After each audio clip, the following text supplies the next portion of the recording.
जय हिंद सब लोगों को। देखिए, आज नया साल हो गया, ठीक है ना। 2024 1 तारीख पहला महीना 2024। नए साल के सब लोगों को ढेर सारी शुभकामनाएं, ठीक है ना। आज क्लास होगा समांतर श्रेणी का तीसरा क्लास। जो पहले क्लास नहीं देखे हैं जाकर के पहले 1-2 वीडियो पार्ट डाला हुआ है, उसको जाकर के देख लीजिएगा, ठीक है ना। आज सवाल नंबर 14 करेंगे हम लोग NCERT किताब से। देखिए यहाँ पे सवाल है 10 और 250 के बीच में 4 के कितने गुणज है। मतलब 4 के गुणज का मतलब होता है 4 का गुना में कितना आता है, जो 4 से कट जाए, 4 से जिसमें भाग लग जाए, 4 के गुना में आ जाए। समझा गया कि नहीं। तो 10 से शुरू करना है। कहाँ से? 10 से लेकर के 250 के बीच में। अब देखिए 10 के आसपास के मतलब 10 से ऊपर हमेशा लेना है। तो 10 से ऊपर में कौन ऐसा संख्या है जो कटने वाला है, जो जिसको AP के फॉर्म में हम लिख सकते हैं, ठीक है ना। यहाँ से लिख देंगे हल 10 और 250 के बीच में 4 का गुणज। 10 और 250 के बीच 4 के कितने गुणज है। सवाल तो यही बोला है 10 और 250 के बीच 4 का गुणज लिखना है, जिसको बोला जाता है AP के फॉर्म में होगा, ठीक है ना। 10 के बाद ऐसा कौन संख्या है जिसमें 4 से भाग लग जाए। 11 तो 4 से नहीं कट सकता है, भाग लगा करके जांच सकते हैं। इसके बाद आ जाता है 12। क्या आ जाता है? 12। AP के फॉर्म में क्या आ गया यहाँ पे? 12।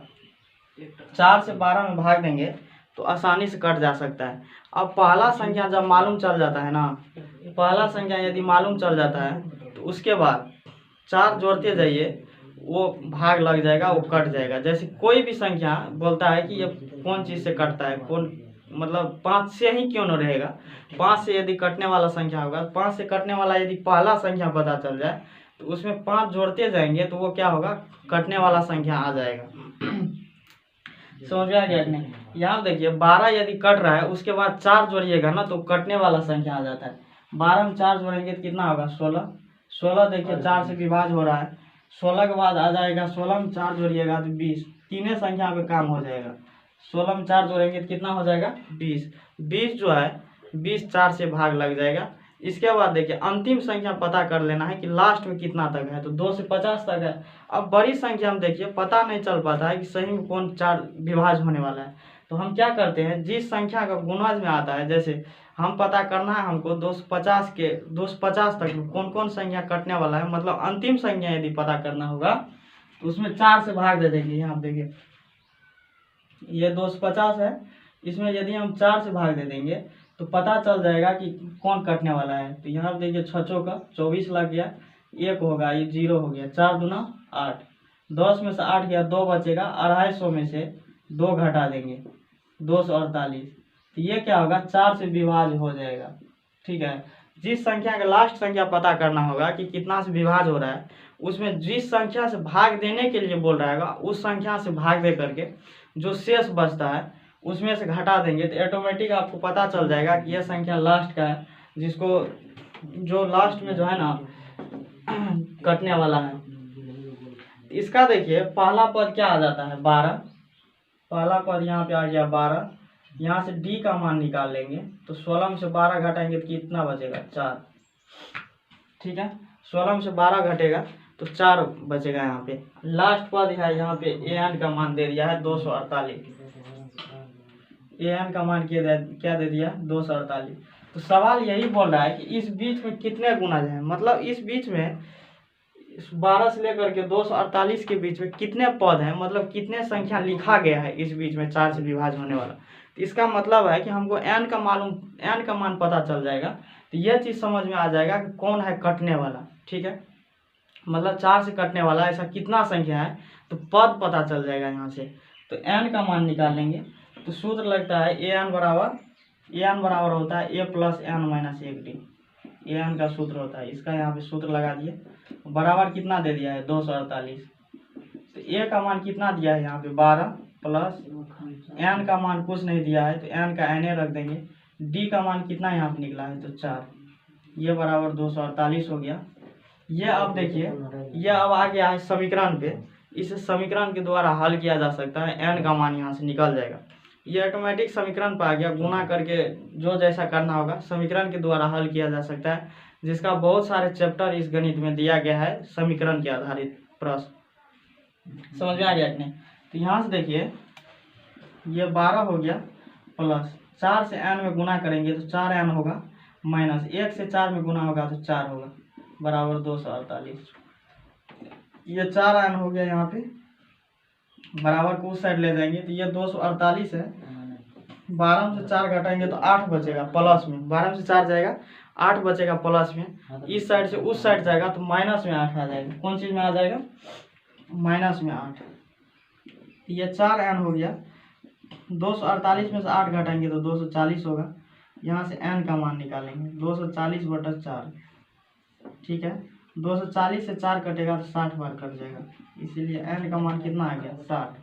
तो 10 और 250 के बीच में 4 के गुणज 60 है। कितना है? 4 के गुणज, 4 के 60 गुणज है। यहाँ आप लिख दीजिए 10 और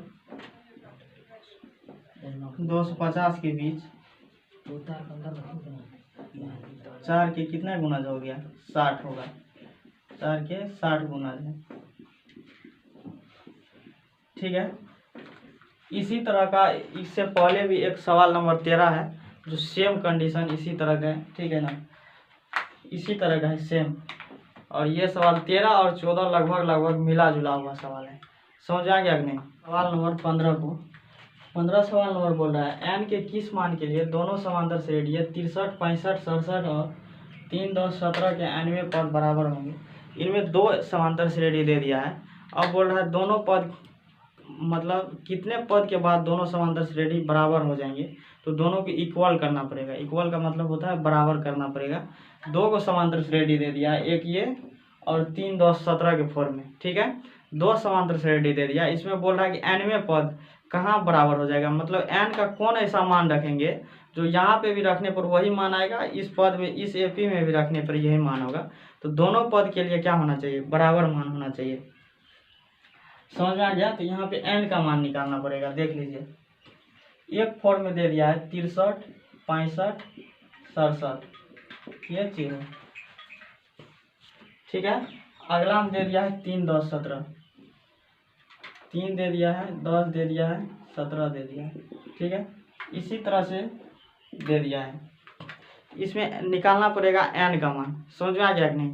तो a और d मालूम करना पड़ेगा, और ए एन तो बराबर, दोनों को ए एन का क्या करना पड़ेगा? बराबर। तो यहाँ देखिए ए का मान कितना हो गया? 63 हो गया। डी का मान A2 - A1 होगा, तो 65 है दूसरा मान। कितना दे दिया गया है? 65, और पहला मान दे दिया है 63। 65 यहाँ पे होगा, पहला मान होगा 63, तो 2 मान दे दिया है 65 और 63, जिसको क्या कर लेंगे? अंतर निकाल लेंगे। 65 में से 63 घटेगा तो कितना बचेगा? 2। कितना बचेगा? 2। तो इस देखिए पहला एपी में ए और डी का मालूम पता चल गया, तो दूसरा में भी पता चल जाना चाहिए, ठीक है ना। तो यहाँ पे ए का मान कितना हो जाएगा? 3। ए का मान यहाँ पे कितना हो जाएगा? 3। ठीक इसी प्रकार से यहाँ से डी का मान निकालना पड़ेगा। डी का मान निकालने के लिए A2 - A1 होगा, तो 10 - 3 करना पड़ेगा। तो 10 में से 3 गया 7, कितना होगा? 7 हो जाएगा। अब दोनों पद को क्या करना पड़ेगा? बराबर कर देंगे। यहाँ पे ए एन का मान दोनों क्या होगा? बराबर होगा। समझ आ गया? तो यहाँ पे देखिए ए एन बराबर क्या करना पड़ेगा? ए एन, ये हो गया पहला आईपी, ये हो जाएगा दूसरा आईपी, दूसरा आईपी। ये दोनों क्या है? बराबर है। इसका मतलब ये ए एन बराबर क्या है? A N. तो सूत्र क्या होता है? ए plus N minus 1d। A N का सूत्र क्या होता है? ए प्लस एन माइनस 1d, ठीक है ना। तो ए का मान भर देते हैं यहाँ पे। सूत्र होता है ए प्लस एन माइनस 1d। इसका भी सूत्र होता है ए प्लस एन माइनस 1d। यहाँ देखिए इस एपी में, इस एपी से इधर वाला भर लेंगे, उस एपी से उधर वाला, मतलब दूसरा एपी का भर लेंगे। तो पहला ए का मान कितना दे दिया है? 63, प्लस इसका मान है एन माइनस 1d। डी का मान कितना दे दिया है? 2। इधर देखिए ए का मान कितना है? 3, प्लस ये एन है तो एन भर देंगे यहाँ पे, क्योंकि एनवा पद को क्या करना पड़ेगा, बराबर करना पड़ेगा। तो एन माइनस 1 है। डी का मान यहाँ पे कितना है, 7 दे दिया गया है। ठीक है, यहाँ पे ये 63 हो गया, प्लस 2 से एन में गुना करेंगे 2n माइनस 2, फिर इधर 3 हो गया, ये प्लस हो गया, 7 से एन में गुना करेंगे 7n माइनस 7। तो एन वाला को एक साइड कर लेंगे, क्योंकि जिसका मान निकालना पड़ता है ना तो उसको एक साइड ले लिया जाता है। जैसे एन वाला है तो उसको इस साइड रख लेंगे, बाद बाकी जितना भी दिया गया उसको उधर भेज देंगे। ठीक है ना, तो इस तरीका से क्या निकल जाएगा, एन का मान निकल जाएगा। ये 2n है, इस साइड प्लस में 7n दिया है तो इस साइड ला लेंगे तो माइनस का 7n होगा। यहाँ देखिए 3 में से 7 को घटा देंगे, माइनस का 4 बचेगा, 63 में से 2 घटेगा 61, प्लस में बचेगा इस साइड। जब उसको भेजेंगे उस साइड तो माइनस में 61 हो जाएगा। 7 में से 2 घटेगा 5n, ये माइनस है तो माइनस, 61 में 4 जोड़ेंगे 65, माइनस से माइनस करके यहाँ से n का मान होगा 65/5, कितना होगा 13 n का मान। इसीलिए n का मान कितना होगा 13। देखिए ये 13वां पर जा करके क्या होगा, n के किस मान के लिए दो मान समांतर से बराबर होंगे। n के 13वां मान पे जा करके ना ये समांतर श्रेणी उसका बराबर हो जाएगा। ये n का मान 13 रख करके देखिएगा, इसका भी n का मान 13 रखिएगा, n का मान उसका भी 13 रखिएगा, तो ये दोनों क्या हो जाएगा, बराबर हो जाएगा। समझ में आ गया कि नहीं। तो n के किस मान के लिए, n के 13वें मान के लिए दोनों एपी क्या हो जाएगा, बराबर होगा। समझ में आ गया। हो गया। अब सवाल नंबर 16, ठीक है ना। 16 नंबर सवाल बोल रहा है, वह एपी ज्ञात कीजिए जिसका तीसरा पद दे दिया है 16 और 7वां पद 5वें पद से 12 अधिक है। इसमें बोल रहा है एपी का फॉर्म ज्ञात कीजिए। ठीक है ना, एपी ज्ञात करने के लिए मतलब एपी जो लाइन होता है ना वो एपी समांतर क्रम में लिखने के लिए। ठीक है, तो समांतर क्रम में लिखने के लिए सबसे पहले ए मालूम करना पड़ेगा यहाँ पे, उसके बाद डी मालूम करने पड़ेगा। तो ए और डी पता चल जाएगा ना तो एपी पता चल जाएगा। ठीक है, यहाँ पे देखिए एपी ज्ञात करने के लिए बोल रहा है जिसमें तीसरा पद कितना दे दिया है 16, तीसरा पद दे दिया आपको 16। इसका मान इसको समीकरण के रूप में लिख लीजिए। तो ये 3 में से 1 घटा लेंगे 2 बचेगा, तो ए प्लस 2d बराबर हो जाएगा 16, जो समीकरण 1 है। और देखिए इसके बाद और दे दिया है 7वां पद 5वां पद से 12 अधिक है। 7वां जो पद दिया है ना वो 5वां पद से 12 अधिक है। 5वां पद से कितना अधिक है, 12। इसमें स्पष्ट बोल रहा है 7वां पद 5वां पद से कितना अधिक है, 12 अधिक है। तो यह चीज दिमाग लगाना पड़ेगा। 5वां पद से 12 अधिक है तो इसका मतलब 7वां पद के क्या है, बराबर है। 7वां पद से क्या है, बराबर है। 5वां पद से 12 अधिक है 7वां पद, वो दोनों क्या हो जाएगा, यहाँ पे बराबर हो जाएगा। तो ये 7 का मतलब होता है ए प्लस 6d। 7 में से 1 घट जाएगा 6d, 5 में से 1 घट जाएगा, यहाँ पे 4d हो जाएगा प्लस 12। ये इस साइड प्लस में है, उस साइड भी प्लस में है। जब एक साइड करेंगे तो एक प्लस में आ जाएगा, एक माइनस में आ जाएगा, तो दोनों क्या होगा, कट जाएगा। ठीक है ना, ये दोनों क्या हो जाएगा, कट जाएगा। ये 6d है, इस 4d को इस साइड लाएंगे तो माइनस में 4d होगा, ये बराबर का 12। तो 6 में से 4 बचेगा घटेगा तो 2d, ये 12 हो जाएगा। तो d का मान यहाँ से निकालिए, 12 बटा कितना हो जाएगा 2, तो कितना बचेगा 6। d का मान यहाँ से कितना आ जाएगा 6। तो अब देखिए d का मान तो पता चल गया, उसके बाद a का मान भी पता चलना चाहिए। तो a का मान निकल जाएगा तो एपी का किसी भी फॉर्म में लिखा जा सकता है। तो समीकरण 1 में d का मान रख देंगे। ठीक है, तो a का मान पता चल जाएगा। देखिए यहाँ से समीकरण 1 में d का मान रखने पर कहाँ रख देंगे, 1 में। तो 1 में d का मान रख देंगे तो पता चल जाएगा। तो एक समीकरण में क्या है, ए प्लस 2d बराबर 16। d का मान यहाँ 6 दिया गया है, तो ए प्लस 2 गुना d का मान है 6 बराबर 16। ये है, इसको उस साइड ले जाना पड़ेगा क्योंकि ए का मालूम करना है ना। तो ए दे दिया है यहाँ पे 16, ये 6 ना होगा 12, जब उसको उस साइड भेजेंगे तो माइनस में 12 होगा। तो ए का मान आ गया 4। ठीक है, ए का मान आ गया आपको 4, डी का मान आ गया 6। तो बोल रहा है एपी का कर्म में लिखने के लिए। तो एपी का क्या मतलब क्या होता है, एपी का व्यापक रूप आपको लिखाए थे थ्योरी में। एपी का व्यापक रूप ए कोमा होता है ए प्लस डी कोमा ए प्लस 2d डॉट डॉट। इसी तरह से इसका कर्म चलता है। ए का मान कितना दे दिया है यहाँ पे 4, कोमा ए का मान 4 है, डी का मान कितना है 6, कोमा ए का मान 4 प्लस 2, डी का मान कितना है 6। इसी तरह से क्रम चलता है। तो पहला मान कितना है 4, 6 को 4 को जोड़ेंगे 10, 4 प्लस 6 दूना कितना होगा 12, डॉट डॉट। ये 4 का 4, कोमा 10, 12 4 16। ठीक है, इसी तरह से यह हो गया कौन सा एपी का व्यापक रूप, जो इस तरह से लिखा जाएगा यहाँ पे। ठीक है ना, तो एपी 4, 10 और 16 हो गया। इस तरह से एपी का हो गया ये व्यापक रूप। जो ये सूत्र लिखा दिए थे, नहीं तो जो नहीं देखे हैं तो ये सूत्र होता है। ठीक है, इसको याद कर लीजिएगा। ये प्लस 3D होगा इसके बाद। इसी तरह से ये सूत्र चलता है। समझ में आ गया कि नहीं?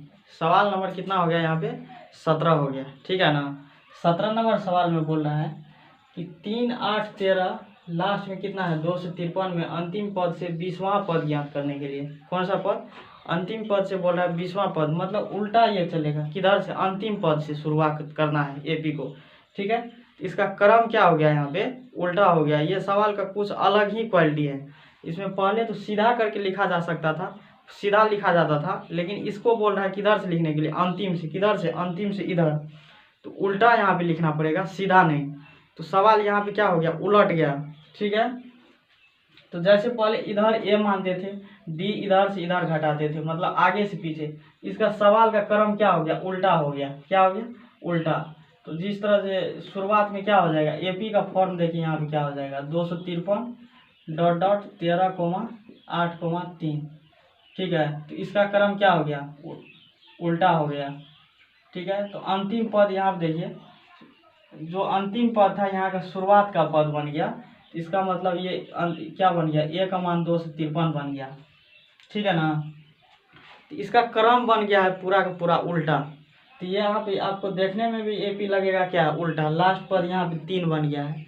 ठीक है, तो ये क्रम क्या हो गया? उल्टा हो गया। कभी कभी उल्टा पुल्टा हो जाता है। समझ आ गया कि नहीं? तो इसका डी का मालूम करना पड़ेगा, मतलब अगला में से क्या करना पड़ता है? पिछला घटाना पड़ेगा। तो आगे में से पीछे कहीं भी घटा सकते हैं, तो शुरुआत यही घटा लीजिए। 3 में से 8 घटा देंगे तो अंतिम पद क्या हो गया? डी का मान क्या हो गया? -5। इसमें बोल रहा है 20वां पद ज्ञात करने के लिए। तो ए 20 क्या है? कुछ नहीं है। तो ए 20 का मालूम करना पड़ेगा। तो ए प्लस n-1 डी होता है इसका सूत्र। तो 20 में से 1 घटाएंगे तो कितना बचेगा? 19D। ए का मान कितना दे दिया है? 253 प्लस ये 19 का 19, डी का मान है -5। ठीक है, तो ये 253 हो गया माइनस 19 पंचा कितना होता है? 95। घटाएंगे 13 से 5 गया 8, 14 से 9 गया 5, 1।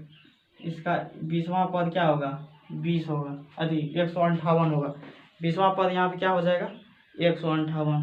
समझ आ गया कि नहीं? ये सवाल नंबर 18। ठीक है ना, सवाल नंबर 18 में दिया गया है किसी एपी के चौथे और 8वें पदों का योग क्या है? चौथा पद है और 8वां पद कितना दे दिया? 24, और छठे और 10वें पदों का योग 44। इसमें बोल रहा है एपी के प्रथम 3 पद लिखने के लिए, मतलब एपी का जो फॉर्म है 3 को पद लिखिए। एपी के कितने पद लिखने के लिए बोल रहा है? 3 को पद। ठीक है, जिसमें चौथा और 8वां पदों का योग कितना दे दिया है? 24। चौथा और 8वां पदों का योग दे दिया है 24 यहाँ पे। तो A4 कितना होता है? A प्लस 4 में से 1 घटाएंगे 3D प्लस ई कितना होगा? A प्लस 8 में से 1 घटेगा 7D बराबर होगा यहाँ पे 24। ठीक है, तो A से 1 जोड़ेंगे 2A प्लस 7 से 3 को जोड़ेंगे 10D बराबर यहाँ पे 24 होगा। यहाँ से 2 कॉमन निकालेंगे तो कितना बचेगा? A प्लस 5D बराबर ये होगा 24। 2 से 24 को काटेंगे तो कितना होगा? 12। A प्लस 5D का मान कितना होगा? 12। ये हो गया समीकरण 1। ठीक है, इसके बाद छठे और 10वें पद का योग 44 है। तो A6 प्लस A10 का मान कितना है? 44 दे दिया गया है। तो A6 का मतलब कितना होता है? A plus 5D plus A plus 9D होगा बराबर 44। A से 1 जोड़ेंगे 2A प्लस 9 से 5 को जोड़ेंगे 14D बराबर होता है 44। 2 यहाँ से कॉमन ले लेंगे, A प्लस बचेगा 7D बराबर ये बचेगा 44। 2 से 44 को काट देंगे, कितना बार कटेगा? 22 बार। A प्लस 7D का मान कितना हो गया? 22। ये हो गया समीकरण आपको 2। अब इसको हल कर लीजिएगा, ये समीकरण 1 हो गया, ये समीकरण 2, दोनों का हल कर लीजिएगा समीकरण 1 तथा 2 में। तो इसका मान निकल करके आप लोग को आ जाएगा, ए का मान आ जाएगा 5, ए का मान कितना होगा 5, और डी का मान आ जाएगा -13, कितना आ जाएगा -13। यह खुद से कर लीजिएगा, बहुत समीकरण बता दिए इस लाइन में समांतर श्रेणी में, ठीक है ना। तो हल कर लीजिएगा, तो ए का मान आपको निकल करके आएगा 5 और डी का मान आएगा -13। वीडियो रोक करके देख लीजिएगा करके, ठीक है। अब बोल रहा है सवाल में एपी के 3 पद लिखने के लिए, मतलब एपी का बोल रहा है व्यापक रूप लिखने के लिए। कौन रूप? एपी का व्यापक रूप। एपी का यहाँ पे व्यापक रूप लिख लेंगे तो क्या होता है एपी का व्यापक रूप, A plus D A plus 2d dash dash ऐसे करके होता है। ए का मान कितना हो गया यहाँ पे 5 प्लस डी का मान हो गया -13 प्लस 5 प्लस 2 इंटू डी का मान आ गया -13 डैश डैश। इसी तरह से चलेगा। 5 में से 13 घटाएंगे तो -8। ये देखिए 5 में से 13 ना होगा 26, 26 में से 5 घटेगा तो -21। इस तरह से चलेगा। पहला एपी क्या होगा, पहला, ओहो मिस्टेक हो गया यहाँ पे, देखिए डी का मान है -13, डी का मान निकल करके आएगा -13, ए का मान -13, डी का मान निकल करके आएगा 5, ठीक है। तो ए का मान भर देंगे -13 प्लस 5 -13 प्लस 2 गुना डी का मान कितना है 5। इसका आंसर निकल करके आएगा -13 -8, 13 में से 10 घटेगा तो कितना बचेगा -3, -13 में से 10 घटेगा तो कितना बचेगा -3। यह फॉर्म आ गया -13, -8, -3, ठीक है ना। इस तरह सवाल नंबर 19 को यहाँ पे 19 में बोल रहा है सुब्बाराव ने 1995 में 5000 रुपया के मासिक वेतन पे कोई भी काम आरंभ किया, ठीक है। 200 रुपया की वेतन की वृद्धि प्राप्त की, किस वर्ष में वेतन 7000 रुपया हो जाएगा। इसका मतलब हर साल वेतन में कितना रुपया की वृद्धि हो रहा है 200 रुपया का। शुरुआत में 500 रुपया से शुरू किया, हर साल कितना की वृद्धि हो रहा है यहाँ पे 200 रुपया का, ठीक है। मान के चलिए 1995 में काम किया शुरुआत, उसके बाद 96 में किया होगा, 97 में किया होगा। इसी तरह से ये क्या किया काम शुरुआत किया। तो शुरुआती में इसका महीना कितना था 5000 रुपया से शुरू किया, शुरुआती में इसका महीना हुआ होगा 7000। इसके बाद हर वर्ष कितना का वृद्धि हो रहा है 200 रुपया का। तो 7000 में 200 रुपया जोड़ेंगे तो 72 से होगा, कितना हो जाए यहाँ पे 7000 नहीं है 5000 से शुरुआत किया, जिसमें हर वर्ष का 200 का वृद्धि हुआ। तो 5000 में 200 जोड़ेंगे तो 5200 होगा, फिर 5200 में 2 जोड़ेंगे तो 5400 हो जाएगा। इसी तरह से अंतिम में कितना वेतन होगा 7000 रुपया, ठीक है। ये लास्ट तक चलता गया, लास्ट में किस वर्ष इसका वेतन कितना हो गया 7000 हो गया। शुरुआत कहाँ से हो गया यहाँ पे 5000 से शुरू हुआ, अंतिम में किस वर्ष उसका वेतन बोल रहा है 7000, मतलब एन का मान कितना दे दिया है 7000 दे दिया है। अंतिम पद इसका देखिए ए का मान निकालेंगे तो 5000 होगा, और डी का मान तो अंतर तो जानवे करते हैं इसका कितना है 200, ए एन कितना दे दिया है 7000, ठीक है ना। तो ए एन का सूत्र होता है ए प्लस एन माइनस 1d, ए प्लस एन माइनस 1d। तो इसी से पता चलेगा कितना पद है, ये दे दिया है 7000, ए का मान है 5000 प्लस ये एन का मान भर देंगे कुछ नहीं है, डी का मान है 200, लास्ट ये पद कितना है 7000। इसे निकालिएगा तो एन के मान निकल करके आएगा 11, कितना आएगा निकल करके 11, एन का मान कितना निकल करके आएगा यहाँ पे 11।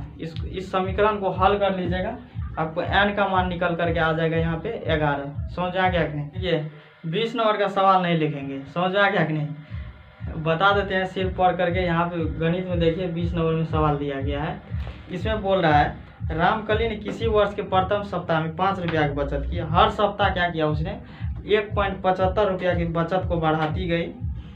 उसके एनवें सप्ताह में उसकी साप्ताहिक बचत 20.75 हो जाती है। तो एन ज्ञात कीजिए। देखिए वो 5 रुपया का जो है ना बचत करते गया हर सप्ताह, किसी वर्ष 5 रुपया की बचत किया, ठीक है। पहला वर्ष मान लीजिए 5 रुपया की बचत किया, फिर दूसरा वर्ष जो है ना वो 1.75 रुपया का जो है बचत और ज़्यादा बढ़ाते गया, तो ये कितना हो जाएगा 1.75 इसमें जोड़िएगा तो 6.75 होगा। फिर तीसरा सप्ताह भी तो आएगा, इसमें फिर 1.75 रुपया बचत को क्या करते गया, ये बढ़ाते गया, 1.75 इसमें भी और बढ़ जाएगा यहाँ पे, तो कितना हो जाएगा 7.5 रुपया। ठीक है, इसका बचत इस तरह से चलते 7.5 नहीं होगा 8.5 हो जाएगा। 1.75 इसमें जोड़िएगा 8.5। देखिए पॉइंट के बाद 75 74 नहीं बोला जाता है, ये नहीं बोलिएगा, हम बोल देते हैं, लेकिन 7 5 एक एक करके बोला जाता है पॉइंट के बाद कोई भी अंक को। समझ में आ गया कि नहीं, तो आप लोग नहीं बोलिएगा। तो अंतिम पद इसमें कितना दे दिया, साप्ताहिक बचत उसका किस सप्ताह 20.75 हो जाता है, तो उसका लास्ट बचत कितना हो गया है 20.75। ये अंतिम पद हो गया, इसका अंतिम सप्ताह का बचत है 20.75, तो ये किस साल हो जाएगा यहाँ पे 20.75। ठीक है, तो ये पता करने के लिए बोल रहा है। तो ये हो गया ए का मान 5, डी का मान हो गया 1.75, अंतिम पद क्या दे दिया है 20.75। ठीक है, तो इसको भरिएगा इस फॉर्म में a + n - 1 डी। तो ए का मान कितना है 5 प्लस n का मान मालूम नहीं है 1, डी का मान दे दिया है 1.75, ये बराबर हो गया 20.75। ठीक है, तो ये n - 1 इसको रहने दीजिए, नहीं तो गुना करिएगा तो बहुत लफड़ा होगा। 20.75 में से 5 को घटाएंगे तो बचेगा 15.75। ठीक है, इसको काट लीजिए, कितना महत्व कट जाएगा यहाँ पे। 20.75 को 1.75 से भाग दीजिएगा, ये लगभग 9 बार आता है। कितना बार आता है 9 बार। 1.75 में 9 से गुना कीजिए, 5 9 45, 4 7 9 63, 4 67 9 6 15, ये 9 बार कट जाएगा। ठीक है, तो n - 1 बराबर हो गया यहाँ पे 9, n का मान इधर से निकालिएगा, ये प्लस में 1 हो जाएगा यहाँ पे 10। तो n किस वर्ष हो जाएगा 10वें वर्ष हो जाएगा। कितना यहाँ पे इसका बचत n का मान कितना आ गया 10वें सप्ताह इसका बचत हो जाएगा 20.75। ठीक है ना, तो ये 5.2 का आज पूरा चैप्टर खत्म हो गया। ठीक है, और आज का दिन है नया साल। ठीक है ना, तो नया साल के दिन ये कौन चैप्टर हो गया यहाँ पे 5.2 आप लोगों का पूरा समाप्त हो गया। Video number 1, video number 2, video number 3, शायद ये तीसरा होगा या चौथा पार्ट होगा शायद। तो ये 4 पार्ट में इस वीडियो को बना दिया गया है, जो आप लोगों को पूरा खत्म हो गया है। जो भी देखिएगा चारों पार्ट देख लीजिएगा समांतर श्रेणी पूरा, ये मतलब 5.2 आप लोगों का बिल्कुल आसान तरीका से समझ में आ जाएगा। ठीक है, तो आज नया साल हो गया, तो सब लोगों को हैप्पी न्यू ईयर, नए साल की ढेर सारी शुभकामनाएं। जितने भी मेरे दोस्त साथी स्टूडेंट जितने भी लोग हैं, सब लोगों को नए साल की ढेर सारी शुभकामनाएं। आप लोग खुश रहिए, मस्त रहिए, बिंदास रहिए, काम की ओर अग्रसर रहिए। ठीक है ना, तो सब लोगों को जय हिंद।